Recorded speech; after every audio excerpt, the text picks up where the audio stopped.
was correct in my summation then. This is where the printing press created by the master counterfeiter Prescott was hidden. There must be 2,000 counterfeit notes here. If all these had entered circulation, the Bank of England would have been severely undermined. Now we only have to wait and catch the bird returning to its nest. You think this man, Prescott, will return here? No, he was killed. It is his murderer I need to catch. James Winter, alias Killer Evans, known to have shot 3 men in the States. Well, if our Wild West friend tries to live up to his nickname, I will be ready for him. I have my revolver. Good old Watson.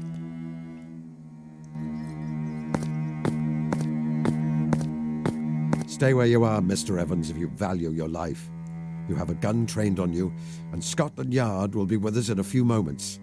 I would advise surrender. Well, well. I guess you've been one too many for me, Mr. Holmes. Saw through my game, I suppose, and played me for a sucker from the first. Well, sir, I hand it to you. You have me beat, and...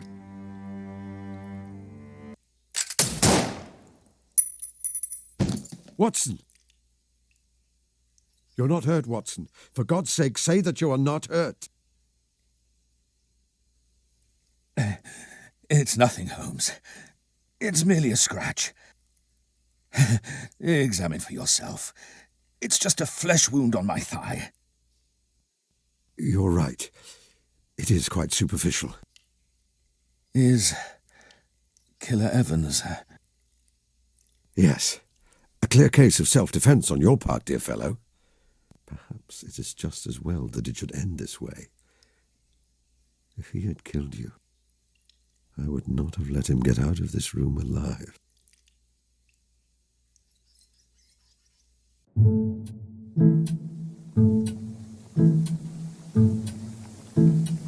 Holmes, I do wish you would stop that. Stop what, precisely? Ruminating over my injury. You said yourself that it is a flesh wound, quite superficial.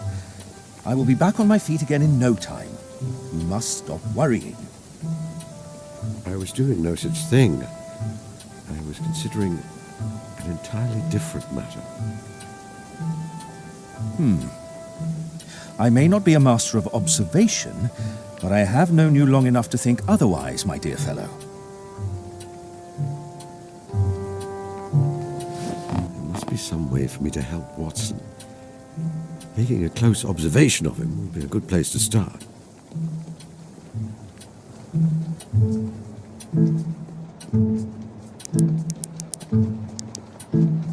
My intimate companion and biographer, Dr. John H. Watson. Shall we see what can be observed about him? I should visit my brain attic afterwards to see what deductions can be made based on my findings. It is a yellowback novel entitled The Lady Detective Makes It Right.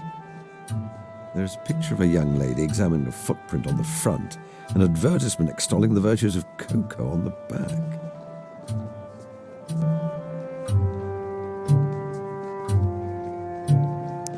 His look of concentration is occasionally interrupted by him wetting his lips and clearing his throat slightly. I have just observed something important. I should enter my brain attic later in order to see if I can make any deductions.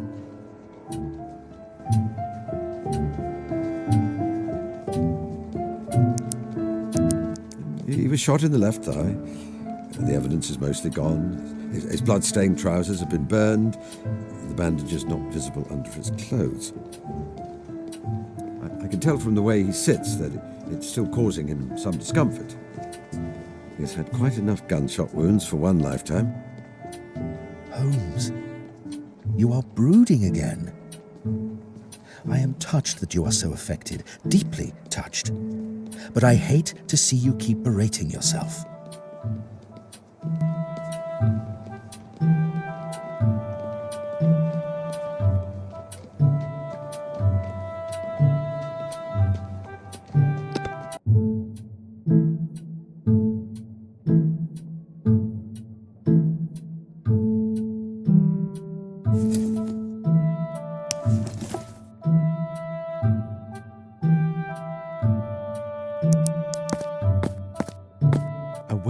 used set of chemist's equipment.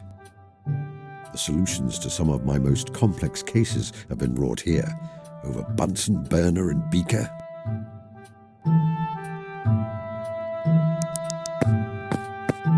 A single silk embroidered slipper in an oriental style. I lost its partner many years ago. Since then, it has been used as a receptacle for tobacco. A memento of one of my early cases. It is a photograph of the late opera singer Irene Norton, née Adler, the woman who was able to utterly evade my traps.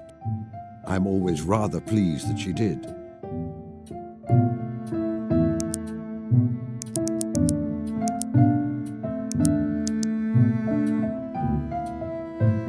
Have you written any stories lately? I've had some attempts at jotting down some historical fiction, but I'm struggling to find a home for them. I may make an attempt at writing up more of your cases. The affair of the dancing men would be popular, don't you think? It certainly had a touch of the sensational about it. Have you ever considered getting a dog, Watson? Sometimes. I am fond of dogs. They require considerable care, however. Indeed, yet they are loyal beasts with excellent noses. You remember old Toby, kept by Mr. Sherman? If we had a little more space, and I thought Mrs. Hudson would allow it, I may have thought to buy him and have him here with us. But now both man and dog are long dead. Oh hum. Such is the way of things. I will let you return to your book.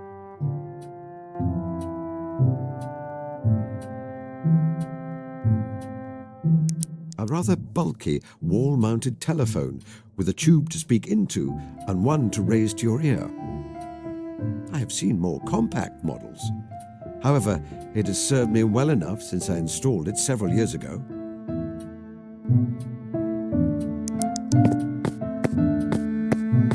This is Watson's gasogene. It is quite a clever device. The lower chamber contains water. The upper contains tartaric acid and sodium bicarbonate.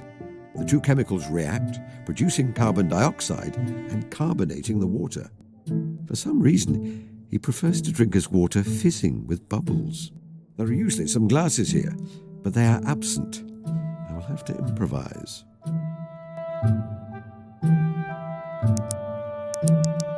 Aha, the remains of Watson's dinner. From the colour of the sauce and a distinct smell, I think that this once held a portion of Mrs. Hudson's quite delightful curried lamb. A delicious dish, which has sometimes even induced me to overindulge. However, it is quite spicy and salty. I have just observed something important. I should enter my brain attic later in order to see if I can make any deductions.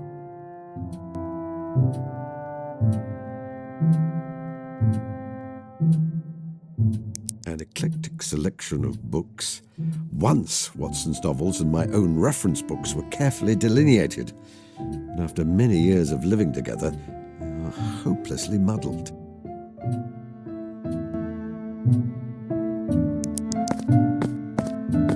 A print of Turner's The Great Fall of the Reichenbach. It has been there since Watson and I moved here, but has taken on additional meaning in the course of our adventures. We could go back to Switzerland, you know, for a holiday. I imagine it is rather nice if one is not fleeing for one's life. That may be. However, I would prefer not to.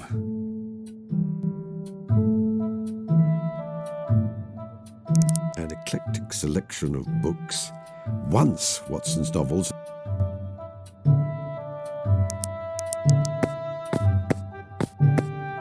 Well, what have we here?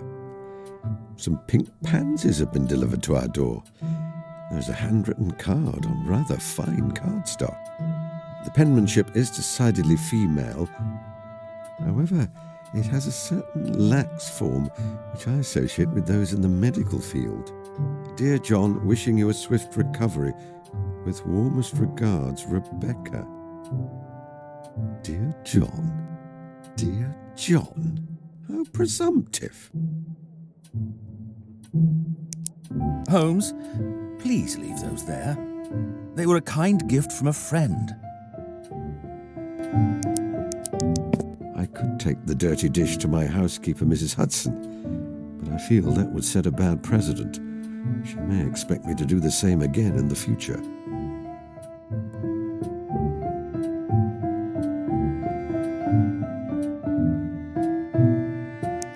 I don't want to carry around delicate glassware unless I have a specific purpose for it in mind.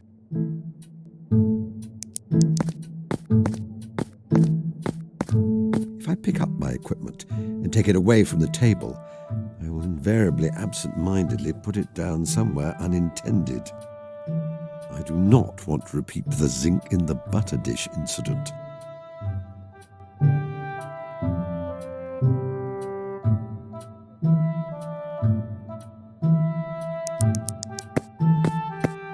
I do not need to carry it around with me. It is my practice to keep my unread correspondence firmly secured to the mantelpiece with a jackknife. I find it to be an efficient filing method, but not one generally advocated. If I take the knife, all my letters would be liable to go astray. I'm going to answer them, eventually. It has been in that spot for many years. I do not want to move it.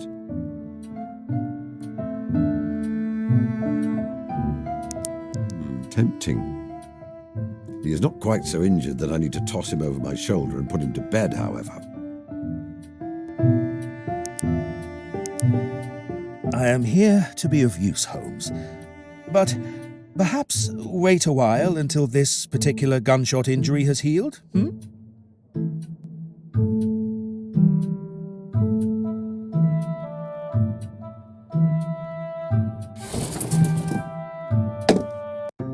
Welcome to my brain attic. I like to think of my mind as space full of well-chosen materials, information which I can draw on in order to complete my work.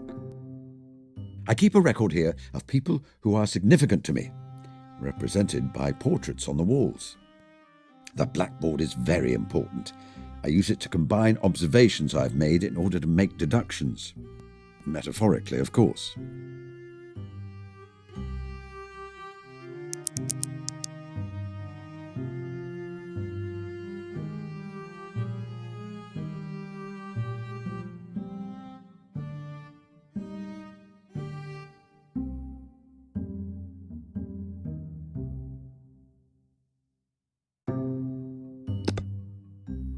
Watson has eaten the curry, and now he is clearing his throat often and licking his lips.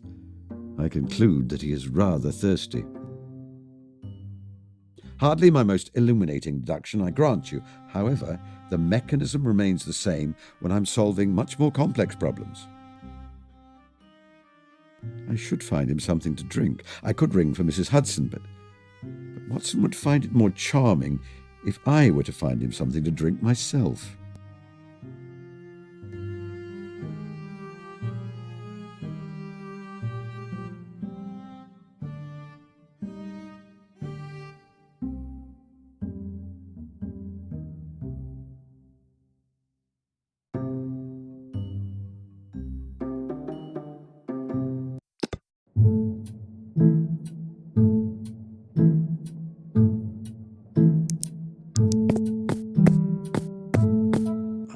To move it. It fits rather neatly in this corner.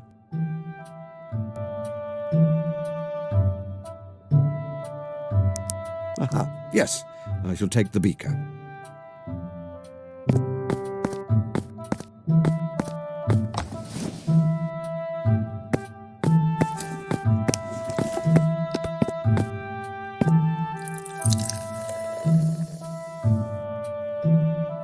There.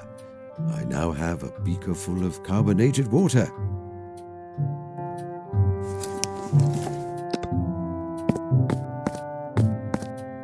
Here you are, my dear fellow.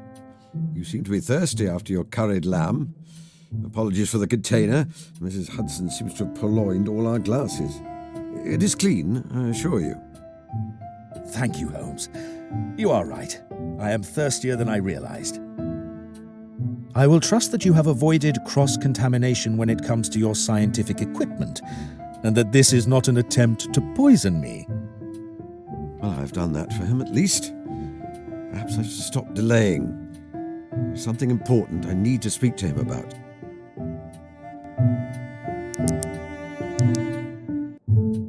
Wait a moment. The thing I wish to say to Watson is quite significant. Am I ready to take this step? Watson, we must discuss something important. Earlier, you presumed that I was berating myself for allowing you to come to harm. While my thoughts have turned that way often, ever since you were injured, it was not what I was thinking in that moment. Rather, I was trying to decide how to share some important news with you. I have decided to retire. Retire? Yes, to sequester myself away on the farm of my dreams. I have a notion to take up beekeeping. Give up your detective work? Surely not. You are simply upset because I was hurt. In a week or two... No, I'm quite certain. In fact, I purchased a cottage and some land in Sussex several months ago. I do not crave the thrill of detection as I once did. It is a task for a young man, and I am no longer young. It is time to move on. But what am I to do? Whatever you like, Watson. I'm not your keeper. It is rather a large cottage.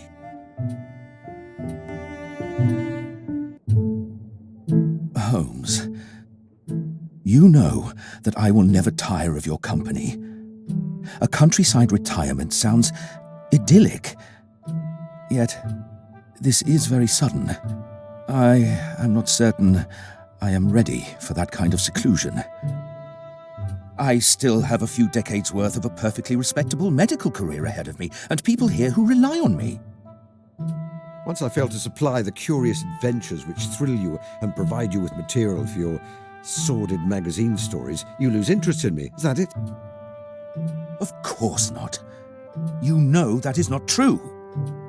Or perhaps you've set your sights on marrying the sensible and pretty matron who brings you flowers and writes you sweet nothings.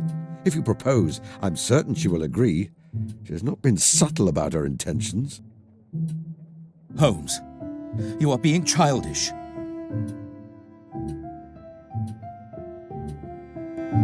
Yes, I suppose I am. Of course, I will come with you if you need me. If you ask me to join you, I will.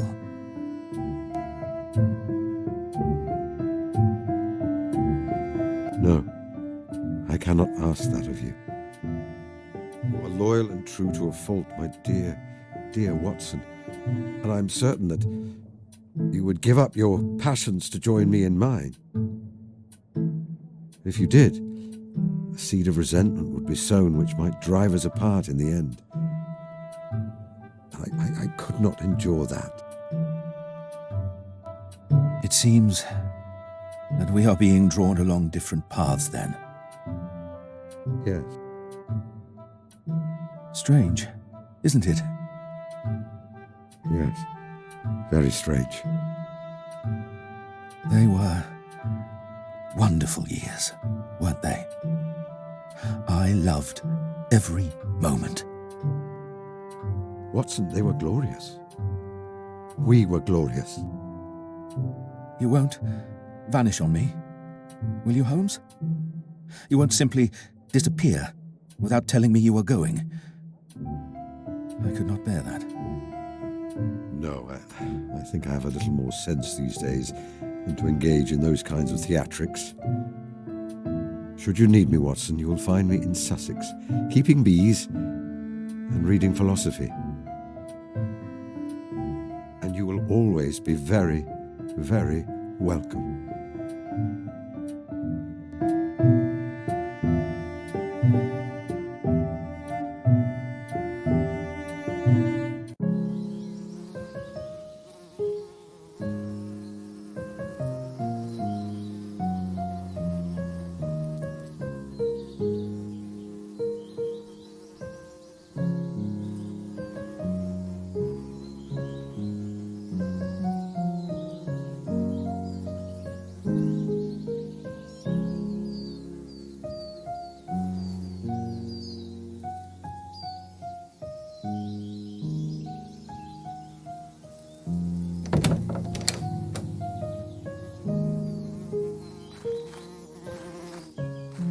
Watson, are you going to loiter on my doorstep all morning? Good afternoon, Holmes. My word, you look well. I don't think I've ever seen you with so much flesh on your bones and colour in your cheeks. I remain as wiry as ever under the knitwear, I assure you. I must apologise for turning up out of the blue like this. I know I should have written to you ahead of time. My ship came in this morning and I found myself unceremoniously deposited back in England. I couldn't face the hubbub of London. I really am dog-tired. And you do have rather a good track record of perking me up when I'm back from a war. So I hoped... If it is at all inconvenient, then you must tell me. I am certain I can find alternative accommodation. Watson, kindly stop talking nonsense. Come inside, get out of that uniform, and make yourself at home. You must stay for as long as you like, my dear, dear Watson. Watson is by my side again. I must ensure that he's able to rest and recuperate, and find a way to tell him, well, many things. But how? A picnic, perhaps, on the cliff tops. He would like that. The perfect moment of peace and tranquility after the bloodshed he has seen, all the lives he has saved and not managed to save. I will ask my housekeeper for suggestions for what I will need. She can generally be found in the kitchen.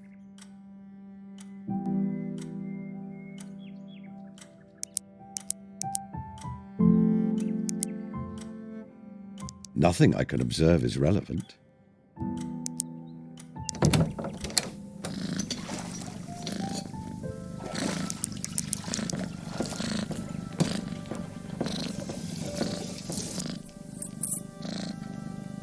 Martha, I'm planning a surprise picnic for Watson.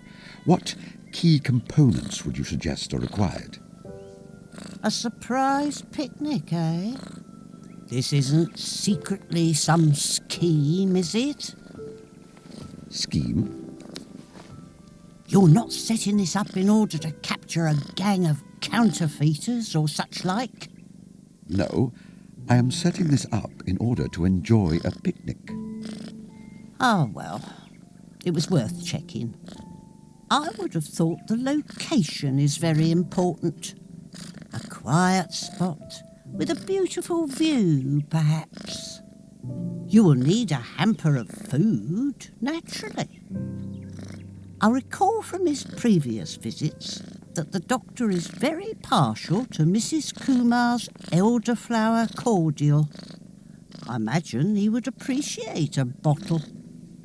A hamper of picnic food, a bottle of elderflower cordial, and a quiet spot to enjoy both. I think that can be arranged. Thank you. How are you, Martha? Very well, thank you, sir. Although I am quite busy at the moment. Sometimes it feels like this house is lived in by a couple of elephants, not two distinguished gentlemen. Can you make a hamper of food for me? Certainly. When do you need it by? Lunchtime today. Mr. Holmes, I do not have time to drop everything, go to the shops, acquire additional food, and make you a picnic in time for lunch. Perhaps you could postpone your plans a few days. No, Martha, no. It is vital, it is paramount that I will arrange the picnic hamper myself. Goodbye. Goodbye, sir.